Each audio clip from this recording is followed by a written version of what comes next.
మామిడికాయ అలాగే ఉల్లిపాయ కాంబినేషన్తో చాలా రుచికరమైన రెసిపీ తయారు చేసుకుందామండి. Hello friends, welcome to Andhra kitchen. ఈ రెసిపీ కోసం ముందుగా మనం ఉల్లిపాయల్ని ముక్కల్లాగా కట్ చేసుకోవాలి.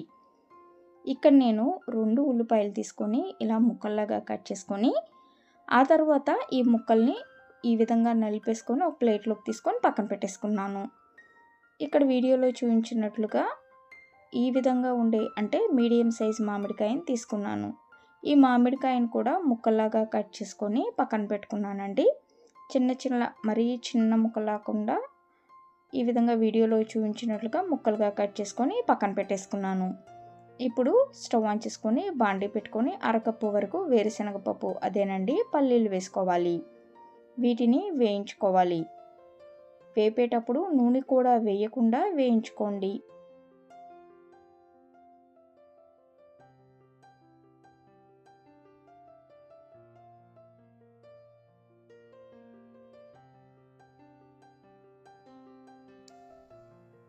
వీడియోలో చూపించిన విధంగా వేయించుకొని ఇప్పుడు వీటిని ఒక ప్లేట్లోకి తీసుకొని చల్లారనిచ్చుకోవాలి. చల్లారిన తర్వాత పైనున్న పొట్టు తీసేసుకొని పక్కన పెట్టేసుకోండి. ఇప్పుడు మళ్ళీ బాండీలోకి ఇక్కడ నేను 10 నుంచి 15 వరకు ఎండుమిరపకాయలు వేసుకున్నాను. ఈ ఎండుమిరపకాయల్ని వేయించుకోవాలి. నూనె వేయకుండానే వేయించుకోండి. అలాగే ఇందులోకి 2 రెమ్మల వరకు కరివేపాకు కూడా వేసుకొని వేయించుకోవాలి.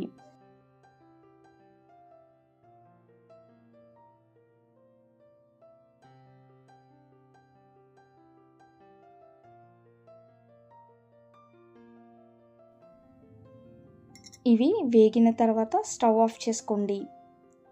చూస్తున్నారు కదా, ఇక్కడ పొట్టు అనేది తీసేసుకున్నానండి. ఇప్పుడు వీటిని మిక్సీ జార్లో వేసుకోవాలి. ముందుగా వేగిన ఎండుమిరపకాయలు కరివేపాకు వేసుకొని ఆ తర్వాత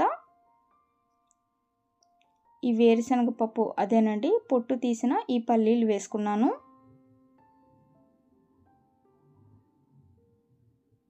తగినంత ఉప్పు కూడా వేసుకొని మిక్సీ పట్టుకోవాలి. ఈ విధంగా మిక్సీ పట్టేసుకున్నానండి. ఇప్పుడు ఇందులోకి మామిడికాయ ముక్కలు వేసుకోవాలి. ఉల్లిపాయ మామిడికాయ కాంబినేషన్తో పచ్చడి అనేది తయారు చేసుకుంటున్నామండి.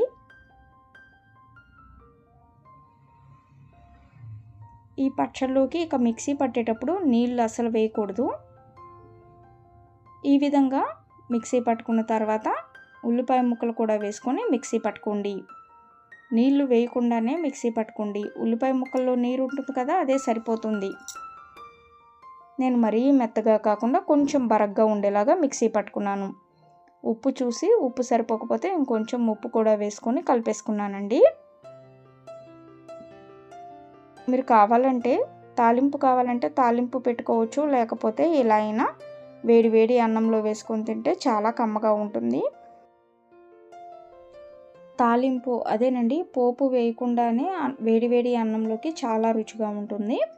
తాలింపు వేసుకొని తినాలి అనుకునే వాళ్ళు ఈ విధంగా నూనె వేసుకొని ఆవాలు, జీలకర్ర, వెల్లుల్లి, ఎండుమిరపకాయ, కరివేపాకు, ఇంగువ కూడా వేసుకున్నానండి. కొంచెం ఇంగువ, వెల్లుల్లి వేస్తే ఇంగువ వేయాల్సిన పని లేదు, కానీ కొంచెం ఇంగువ వేసుకున్నాను. ఇప్పుడు ఈ పచ్చడిని వేసుకొని ఒక 2 నిమిషాల పాటు బాండీలో ఈ తాలింపు మొత్తం పచ్చడికి పట్టేలాగా కలుపుకొని స్టవ్ ఆఫ్ చేసుకుంటే చాలు. ఈ పచ్చడిని అదేనండి ఉల్లిపాయ మామిడికాయ తొక్కు పచ్చడి అంటారు. లేకపోతే ఉల్లిపాయ మామిడికాయ తొక్కు కారం అని కూడా అంటారు. మరి మీ అందరికీ రెండిటి కాంబినేషన్తో తయారు చేసుకున్న ఈ కారం లేకపోతే పచ్చడి రెసిపీ వీడియో నచ్చితే ఈ వీడియోని లైక్ చేయండి, షేర్ చేయండి. మరిన్ని వీడియోస్ కోసం మా ఛానల్ని సబ్స్క్రైబ్ చేయండి. Thank you for watching.